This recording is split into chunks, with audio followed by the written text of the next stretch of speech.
Assalamualaikum warahmatullahi wabarakatuh, sobat tani semua. Saat ini saya berada di tengah perkebunan salak milik keluarga saya, dan saya akan tunjukkan pada teman-teman bagaimana dan tentang perkebunan salak keluarga saya ini. Yuk ikuti. Sobat tani semua, inilah penampakan perkebunan salak milik keluarga saya. Luas kebun ini kurang lebih sekitar 2.300 meter persegi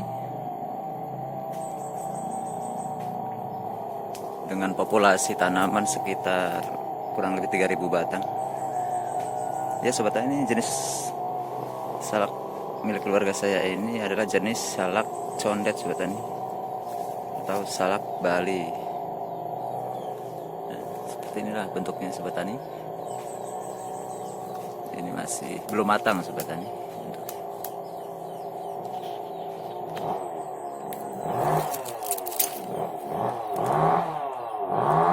Oke. Ini contoh buah salak yang masih muda sobat tani. Ciri-cirinya adalah masih banyak durinya. Di sekitaran di permukaan kulitnya banyak durinya. Ini menandakan masih muda, masih rapat durinya di permukaan kulitnya.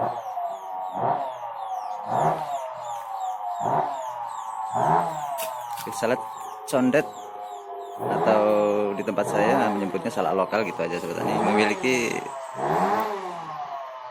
berbagai rasa. Ada manis, ada sepat, masam.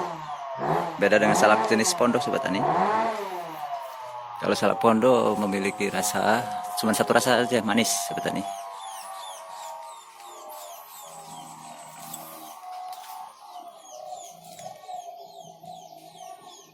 Perkebunan salak ini sudah menghidupi keluarga saya, menopang perekonomian keluarga saya selama kurang lebih 30 tahun sobat tani.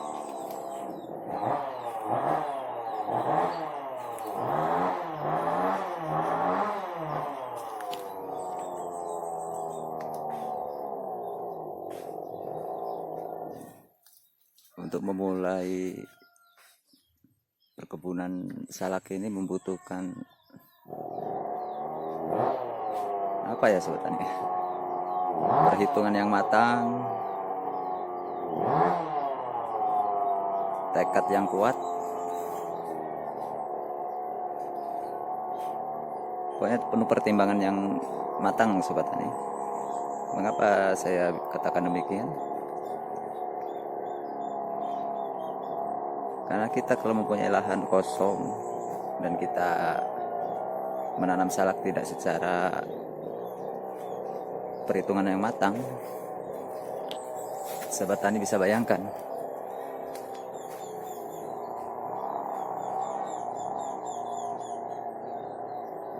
lahan kosong kita kalau sudah ditumbuhi salak begini sangat rapat. Contohnya di tempat saya ini populasinya sekitar 3.000 batang. Seperti ini.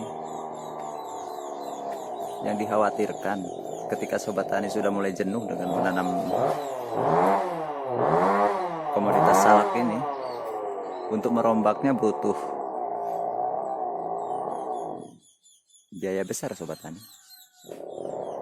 Seandainya sobat tani sudah berkebun salak seperti ini dan ternyata hasilnya tidak maksimal dan ingin mengganti komoditas yang lain, tentu biaya perombakannya akan lebih mahal. Tentu alat berat yang harus didatangkan untuk merombaknya.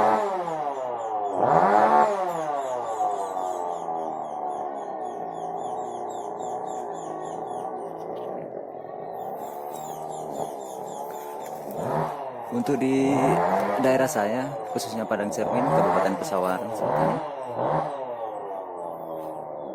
harga salak saya ini masih lumayan, per kilo kisaran 8.000. Bila dibandingkan dengan komoditas salak varietas pondok, masih lebih tinggi salak lokal saya sobat tani. Salak pondoh di daerah saya ini harganya 5.000 per kilo sobat tani.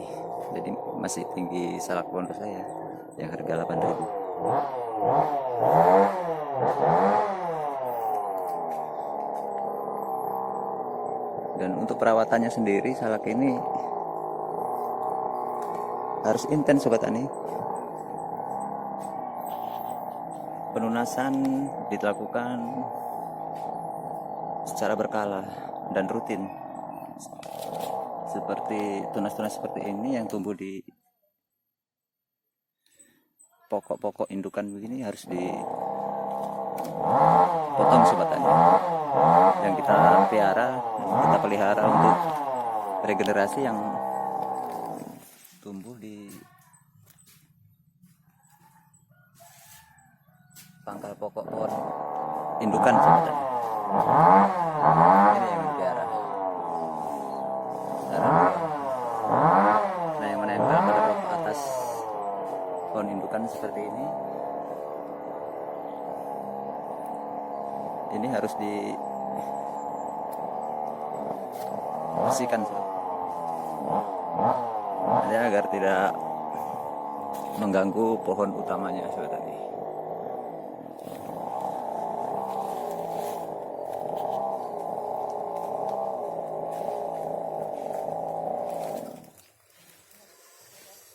Ini kurang terawat sobat tani, banyak dan yang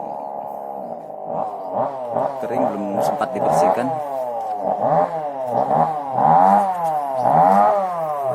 Sobat tani semua, saya tidak merekomendasikan ya sobat tani untuk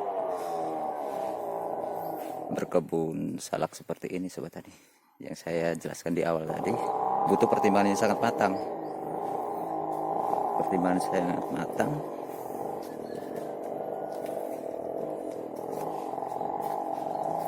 Saya sarankan untuk menanam komoditas pertanian yang lain selain salak.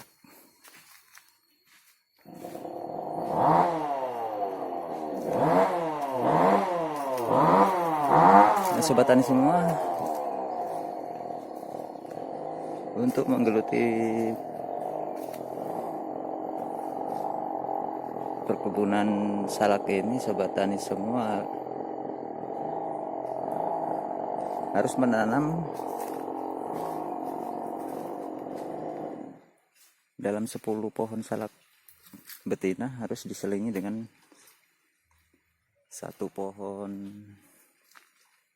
salak jantan sobat tani semua. Ini contoh salak salak jantannya nih. Salak jantan hanya berbunga sobat tani seperti ini. Ini hanya bunga, tidak bakal menjadi buah. Fungsinya apa? Untuk penyerbukan sobat tani. Dalam istilah masyarakat umumnya menyebut dikawinkan gitu sobat tani. Jadi umpama ini bunga salak betina ya, salak betina ini udah keluar bakal buah. Nah, ini bunganya yang belum bakal keluar buah. Biasanya kalau secara alami, kawin secara alami dilakukan oleh serangga seperti lebah. Jadi lebah yang biasa menghisap sari-sari bunga jantan lalu hingga ke sari bunga-bunga betina begini, penyerbukan terjadi.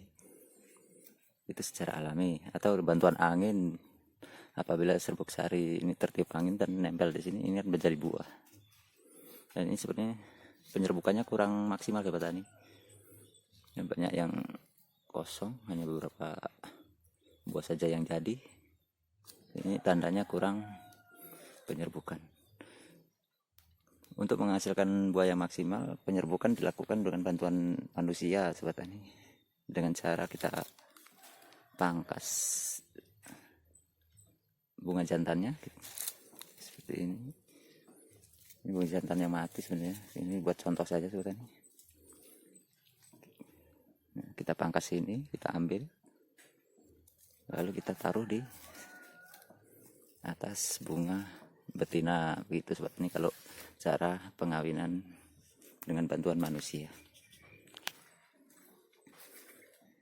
Yaitu salah satu kerepotan dalam bercocok tanam atau budidaya perkebunan salak sobat tani.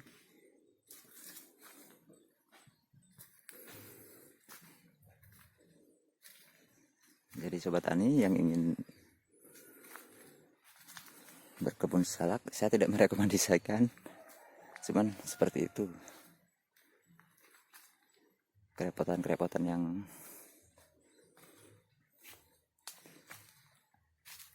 akan terjadi untuk perawatannya.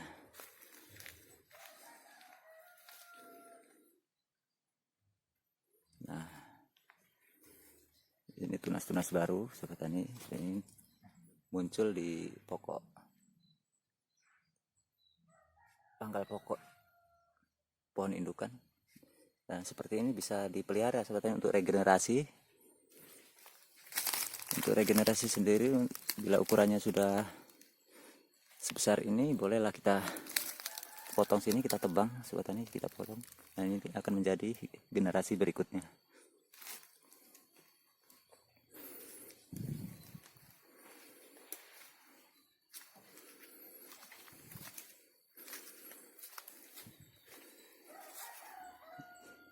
Ini sekarang buahnya kurang maksimal, habis dipanen kemarin sobat tani.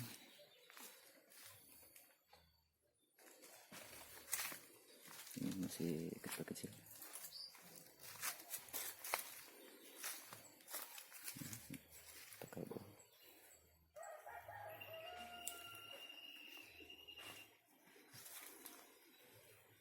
Dalam satu dompol ini bisa maksimal buahnya bisa mencapai 5 tandan sobat tani. Satu, itu di sebelah sana ada 1, 2, 3, di sini bakarnya 4 dan 5 ini sudah diambil kemarin.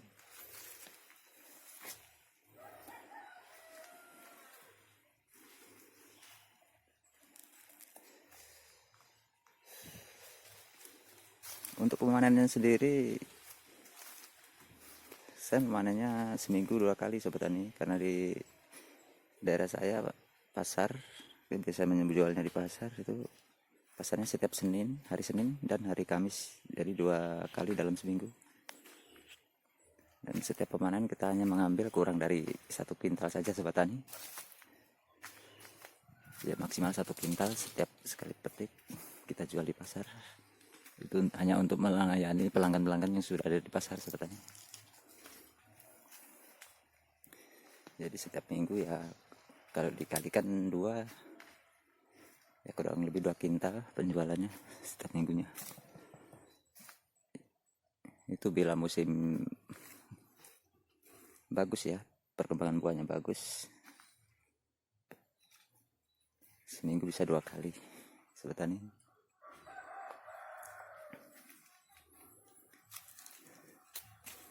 Ya sobat tani, pohon salak ini dia sejenis dengan pohon kelapa, pohon aren. Cuman kalau salak ini dia tidak menjulang tinggi ke atas sobat tani. Nah seperti ini. Ini yang usianya kurang lebih 20 tahun sobat tani. Ini. Pohonnya sudah mencapai kisaran 1 meter yang di permukaan tanah. Jadi tidak menjulang sobat tani, tidak menjulang ke atas seperti pohon kelapa, tapi dia menjalar, menyusur tanah. Nah, ini aslinya tumbuhnya bukan di sini sobat tani. Awal tanam tidak di sini, tapi di sini sobat tani. Di sini. Nah, ini pangkalnya di sini. Dia menjalar sobat tani. Di sini. Jadi sobat tani semua kalau mempunyai pohon salak udah umur puluhan tahun, yang dulu sobat tani tanam di lokasi sana sebelah sana, terus berpindah sini. Jangan kaget karena saat pohon salak ini tidak menjulang ke atas, tapi dia menyusur tanah, menjulur, tidak merambat, menjulur dia ke tanah. Nah, seperti ini. Nah, pohonnya di sini, awal tanamnya di sana sobat tani. Nah, ini pokoknya. Jadi dia bergeser seperti ini. Bakal buah lagi.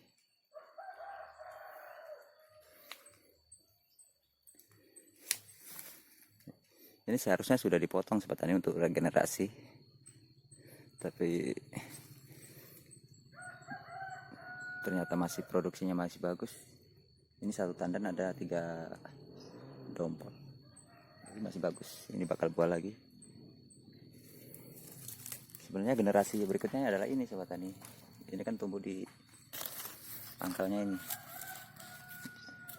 Jadi pohon generasi selanjutnya dari ini di sini adalah ini.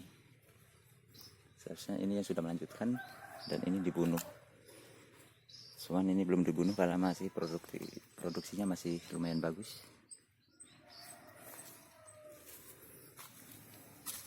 Nah, seperti ini sobat tani.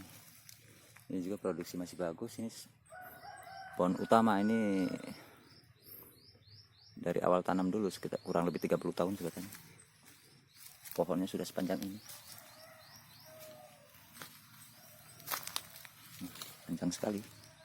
Nah, jadi dia menyusur tanah sobat tani, tidak menjulang tinggi ke atas seperti ini.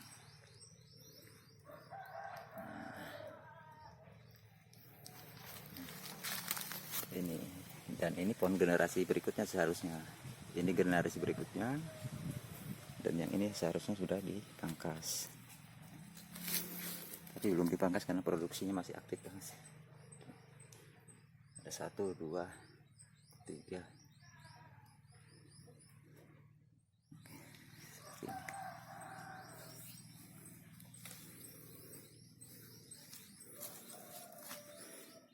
Jadi seperti itu sobat tani, review saya tentang perkebunan salak milik keluarga saya ini. Jadi buat sobat tani semua jangan coba-coba ingin berkebun salak kalau tidak dengan perhitungan yang matang dan tekad yang kuat. Karena perawatan salak itu sangat membutuhkan waktu yang maksimal sobat tani.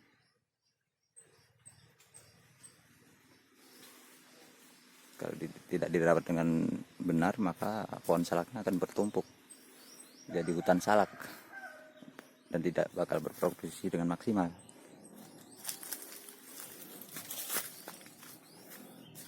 Oke sobat tani, demikianlah review saya tentang perkebunan salak saya. Saya akhiri. Wassalamualaikum warahmatullahi wabarakatuh. Dukung terus channel saya Shine Aura Tani agar lebih berkembang lagi. Oke, petani muda keren.